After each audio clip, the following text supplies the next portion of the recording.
Bom dia a todas as pessoas que participam dessa pequena comemoração dos 15 anos do nosso observatório. Agradeço aquelas que tornaram possível esse evento, especialmente as invisíveis, que operaram, por assim dizer, atrás da cena, mas também a Georgina e especialmente a nossa pró-reitora de assistência estudantil, Cássia Maciel.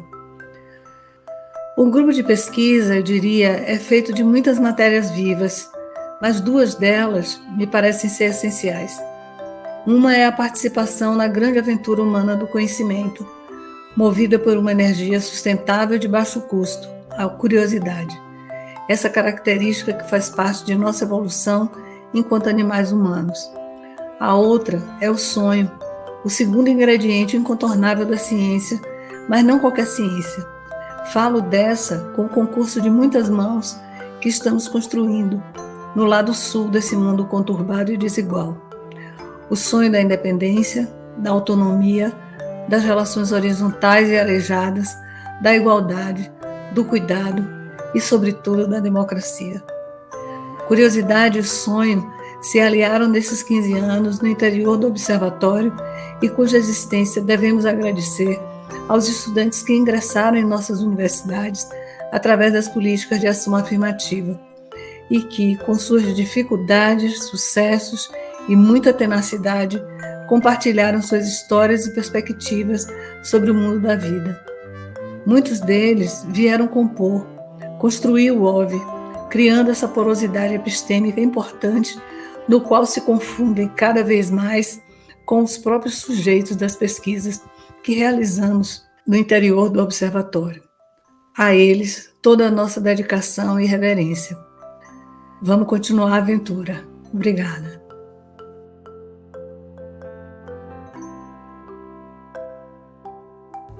Eu venho aqui hoje para dar os parabéns ao OV pelos seus 15 anos de existência. O OV foi um lindo encontro que eu tive na minha vida acadêmica. Eu tive contato pela primeira vez com o OV em 2011 e desde 2012 eu tenho colaborado e a gente tem tido vários tipos de colaboração. Eu acho que o OV cumpre com um lugar muito importante dentro da pesquisa sobre educação superior no Brasil, sobre vida estudantil, sobre acesso e permanência na universidade, e eu desejo que suas coordenadoras, todos os seus pesquisadores e pesquisadoras continuem dando essa grande contribuição para a pesquisa nesse campo no Brasil. Parabéns e vida longa para o OV.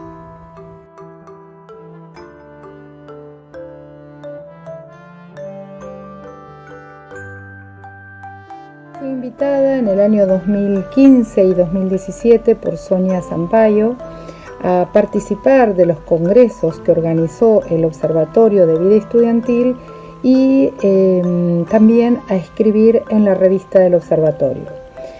Para mí, investigar sobre la vida y la cultura estudiantil en los inicios a la vida universitaria tiene que ver con un compromiso, tiene que ver con una convicción y con un desafío, porque a mi entender la verdadera apertura democrática se vive en lo que sucede en el aula, en el compartir generosamente los conocimientos y en el modo en que se recibe y se da la bienvenida a los estudiantes que deciden iniciar un estudio universitario intentando un proyecto, una mejor calidad de vida en un proyecto estudiantil.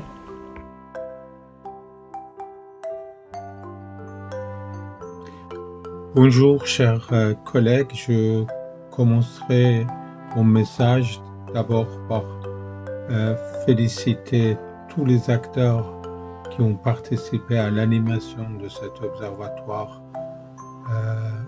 depuis 15 ans, maintenant que c'est son anniversaire, la 15e année. Je tiens notamment à féliciter Sonia et Gina qui étaient à l'origine de cet observatoire, mais également deux acteurs majeurs de cette institution depuis 15 ans. Sonia avait toujours le souci de donner une dimension internationale à cette expérience instituante parce que finalement, il y avait très peu d'expériences de ce type, il me semble, au Brésil. Et Sonia donc, a eu cette idée dans les échanges à Paris et ailleurs, ensemble et avec les autres collègues parisiens.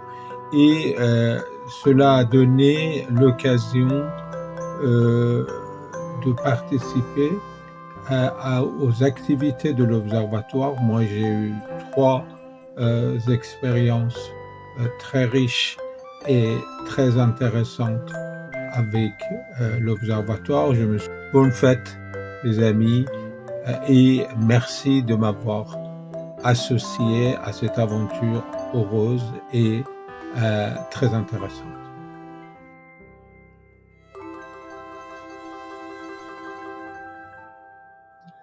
Je suis très heureux et très fier de célébrer avec vous le 15e anniversaire de la création de l'Observatoire de la vie étudiante, OVE, au sein de l'Université fédérale de Bahia.